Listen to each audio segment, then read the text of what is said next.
বর্ষায় পাহাড় দেখতে কার না ভাল লাগে। চারিদিকে সবুজ আর মেঘে ঢাকা পাহাড়। বর্ষায় পাহাড় মানেই অন্যরকম একটা ফিলিংস, যেটা বলে বোঝানো যাবে না। বর্ষায় পাহাড় মানেই কুয়াশা ভরা রাস্তা, আর চারিদিকটা যেন পরিষ্কার পরিচ্ছন্ন, সব কিছুই যেন একদম খুব ক্লিয়ারভাবেই দেখা যায়। তাই এই বর্ষায় আমরা ঠিক করেছিলাম পাহাড়ে ঘুরতে যাব।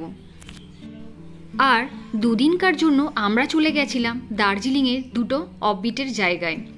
প্রথম পর্বে আমি আপনাদের সাথে শেয়ার করে নেব দার্জিলিংয়ের অফবিটের একটি জায়গা, যেটার নাম হলো মাঝিধুরা। শিলিগুড়ি থেকে এটার দূরত্ব হলো মাত্র ৭৪ কিলোমিটার। প্রথম দিন আমরা যাচ্ছিলাম মাঝিধুরা, আর যাওয়ার পথে এরকম একটা রেস্টুরেন্টে ঢুকে চা এবং চিকেন মোমো আমরা খেয়ে নিই। মোমোটা ছিল দারুণ। এরপর দেখুন আমরা কিন্তু হোমস্টেতে পৌঁছে গেছি, আর এটা ছিল আমাদের রুমটা বাইরে থেকে যেমন দেখতে অসাধারণ, ভেতর থেকেও ছিল কিন্তু অসাধারণ। চলুন এক ঝলক আপনাদেরকে ভিতরটাও দেখিয়ে দিই। এখানে ছিল দুটো বেড, কিন্তু আমরা ছিলাম ফ্যামিলি মেম্বার ৩ জন, আমি, আমার হাজব্যান্ড এবং আমাদের বেবি। আর পুরো এই রুমটা দেখুন কি দারুণভাবে এটাকে সাজিয়ে রাখা হয়েছে না এখানে।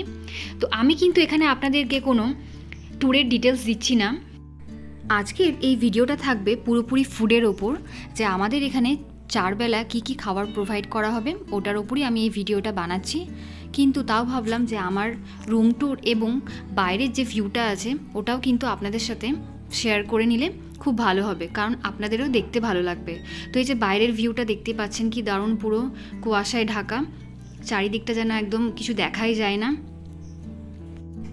আমরা পৌঁছেছিলাম দুপুরবেলা, আর আমাদের দুপুরে কিন্তু লাঞ্চটা রেডি হয়ে গেছে। তো আমরা আন্টির কিচেনে চলে এসেছি, যে হোমস্টেতে আমরা ছিলাম।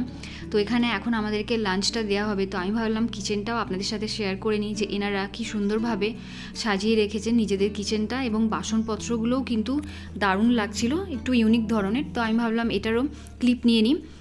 এরপর দেখুন লাঞ্চ করার জন্য বসে গেছি।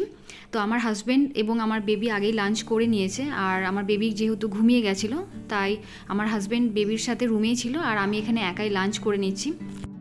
লাঞ্চে আমাদের কি ছিল একবার বলে দিই। এখানে ছিল ভাত, ডাল, পেঁয়াজ, পাঁপড় ভাজা, এগ কারি আর ভিন্ডির একটা সবজি।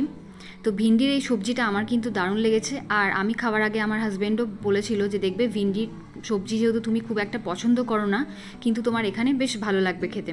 তো সত্যি কিন্তু বেশ খুব ভালো বানিয়েছিল, খুব রিচ না, কিন্তু খেতে টেস্টি ছিল। এরপর বিকেলবেলা আমরা একটু বেরিয়েছিলাম, আশেপাশের যেসব জিনিসগুলো দেখার ছিল, মনাস্ট্রি ছিল, আরও ২-১টা জায়গা ছিল, আমরা এগুলো ঘুরে আবার আমরা হোমস্টেতে ফিরে আসি। এবং আমাদেরকে বিকেলের স্ন্যাক্স দেওয়া হয় এখানে, চা এবং পকোড়া। আমার হাজব্যান্ডের জন্য ছিল দুধ চা, আর আমার জন্য ছিল লাল চা। আমি কিন্তু পাহাড়ে গেলে এই লাল চাটাই পছন্দ করি খেতে। আর পকোড়াগুলো মোটামুটি ছিল খেতে, কিন্তু খারাপ ছিল না। তো বেশ ভালো করেই মজা করেই খেলাম। এরপর দেখুন আমাদের ডিনারের টাইম হয়ে গেছে, আমাদের ডিনারও সার্ভ করে দেওয়া হয়েছে। তো আমরা ৩ জন মিলে কিন্তু একসাথেই চলে এসেছিলাম ডিনার খেতে। তো এখানে ডিনারে ছিল আমাদের সাথে একটা বিনস এবং আলুর সবজি, ছিল চিকেন কারি আর রুটি। এখানকার রুটিগুলো একটু অন্য রকমের, একটু মোটা ধরনের হয় রুটিগুলো। তো এখানে দেখুন আমরা ডিনারটা সেরে ফেলছি। পাহাড়ে ঘুরতে গেলে, পাহাড়ে যেখানে আমরা থাকি সেখানকার একটা ব্যাপার খুবই ভালো লাগে। পাহাড়ের খাবার কিন্তু দেখবেন খুবই লাইট হয় আর টেস্টিও হয়। এটা নয় যে লাইট খাবার কিন্তু টেস্টি না। আমি এবং আমার হাজব্যান্ড দুজনেই কিন্তু আমরা পাহাড়ে এই লাইট খাবারগুলো খেতে আমরা খুবই পছন্দ করি এবং খুবই এনজয় করেই খাই।